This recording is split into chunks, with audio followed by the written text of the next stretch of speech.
Thanks for joining us for this episode of The Predicted King, a Citylight Council Bluffs Christmas podcast.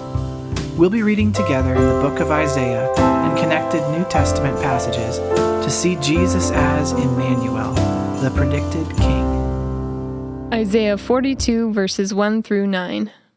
Behold my servant, whom I uphold, my chosen, in whom my soul delights. I have put my spirit upon him. He will bring forth justice to the nations. He will not cry aloud or lift up his voice or make it heard in the street. A bruised reed he will not break, and a faintly burning wick he will not quench. He will faithfully bring forth justice. He will not grow faint or be discouraged till he has established justice in the earth, and the coastlands wait for his law. Thus says God, the Lord, who created the heavens and stretched them out, who spread out the earth and what comes from it, who gives breath to the people on it and spirit to those who walk in it. I am the Lord. I have called you in righteousness. I will take you by the hand and keep you. I will give you as a covenant for the people, a light for the nations, to open the eyes that are blind. I am the Lord. I have called you in righteousness. I will take you by the hand and keep you. I will give you as a covenant for the people, a light for the nations, to open the eyes that are blind, to bring out the prisoners from the dungeon, from the prison, those who sit in darkness. I am the Lord. That is my name. My glory I give to no other, nor my praise to carved idols. Behold, the former things have come to pass, and new things I now declare. Before they spring forth, I tell you of them.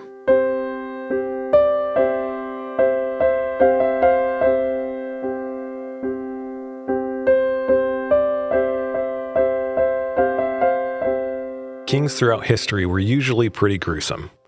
War cries, loud boisterous decrees and speeches, courts full of angry arguments, threats or fear-inducing manipulation to control, slandering opposing leaders. Some even claim that they are the incarnation of their God and demand worship. They destroy the weakest to get what they want. They march through the world in militaristic conquests. There are assassinations when somebody else wants the throne, false justice for certain people's good while other people's groups are oppressed. We see this in the history of Israel and Judah's kings in Scripture.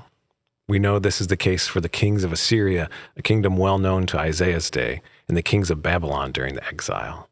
But this prophecy talks about a servant king that looks different.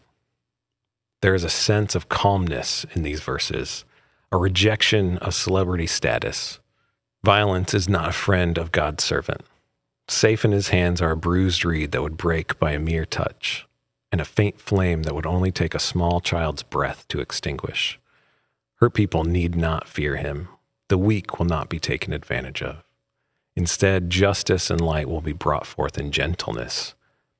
And he won't change. He won't change his tactic and approach. He won't run into anything that will change who he is and how he operates. He won't tire of his strategy. What does this sort of faithful, tireless, undaunted servant king that brings justice and light and gentleness look like? Listen on, friends.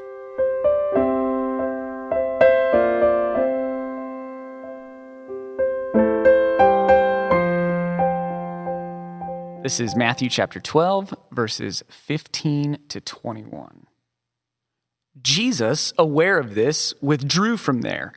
And many followed him, and he healed them all and ordered them not to make him known.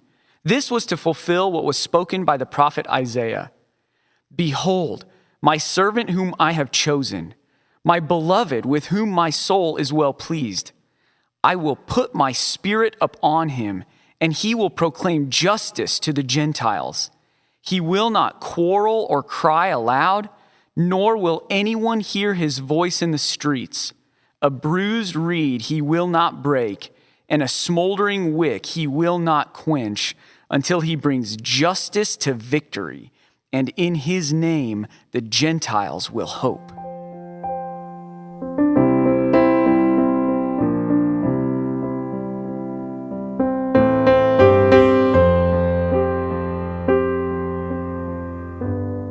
this is what it looks like. Jesus spoke about how he is gentle and lowly in heart in 11:29, a few verses earlier. And after answering the Pharisees' questions on 2 occasions, he heals a guy with a withered hand. Then he leaves as people are getting a little rowdy. For those that followed, he healed all of them and told them to keep it quiet.